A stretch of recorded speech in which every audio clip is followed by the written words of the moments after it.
चलिए शुरू करते हैं। कुछ चुनिंदा उद्योगपतियों के बारे में बात नहीं करूंगा, लेकिन देश के 140 करोड़ लोगों में से कम 95% लोग ऐसे हैं जो आज पूरी तरह से बर्बाद है।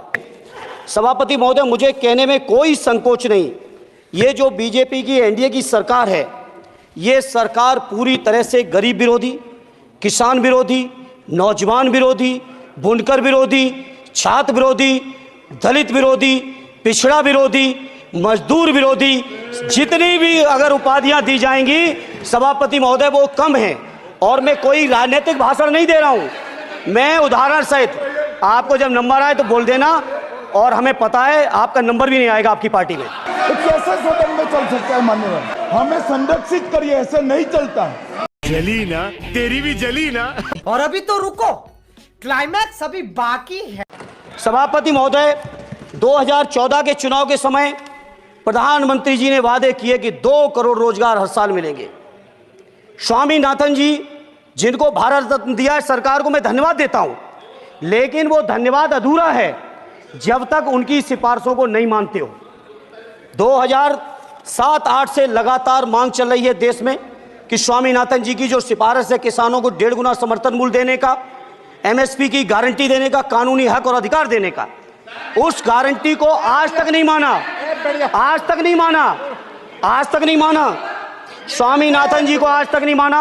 अध्यक्ष जी, डिस्टर्ब ना करिए। सभापति महोदय, मेरा टाइम इसमें काउंट नहीं होगा।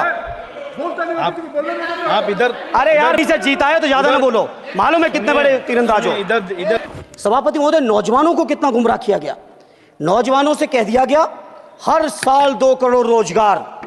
मैं आज सवाल पूछता हूं अपने नौजवानों की ओर से, बताएं भारतीय जनता पार्टी के लोग, सरकार में बैठे लोग, 10 साल आपने राज कर लिया है, आखिर 20 करोड़ नौजवानों को रोजगार कहां है?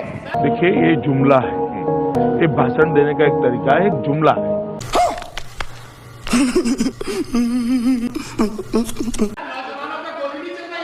अरे छोड़िए यार, अबे कोई नोटिस नहीं लेता तुम्हें, छोड़ो छोड़ो, कोई नोटिस नहीं लेगा तुम्हें। 20 करोड़ नौजवान के रोजगार का हिसाब कहां है? सभापति महोदय, शिक्षा के मसले पर लगातार बजट घटाया जा रहा है, लगातार सरकारी शिक्षा कम की जा रही है, और ये बीजेपी की सरकार की लगातार प्रयास है कि नौजवान शिक्षित होंगे तो सवाल पूछेंगे। देश की जेएनयू से लेके, बीएचयू से लेके, एमयू से लेके जितने बड़े संस्थान हैं, सारे संस्थानों को बर्बाद कर दिया है। सभापति महोदय, पुरानी पेंशन तो पुरानी पेंशन, हम मांग करते हैं, बहुत बड़े राष्ट्रभक्त आप बनते हो, मैं मांग करता हूं देश के पैरामिलिट्री फोर्सेस को आप पुरानी पेंशन दीजिए। मैं मांग करता हूं, आप राष्ट्रभक्त हैं ना, सीमा पे जो सुरक्षा कर रहे हैं, जो शहादत झेल रहे हैं, मेरी मांग है कि आप उनकी ओपीएस दीजिए। वो आप ओपीएस नहीं दे पाओगे। अकेले उत्तर प्रदेश में 1000 से ज्यादा शिक्षा मित्र आत्महत्या कर चुके। सभापति महोदय, कोई सरकार के कान पे जू नहीं रह रही है, किसान आत्महत्या कर रहे हैं, इन्हें कोई मतलब नहीं।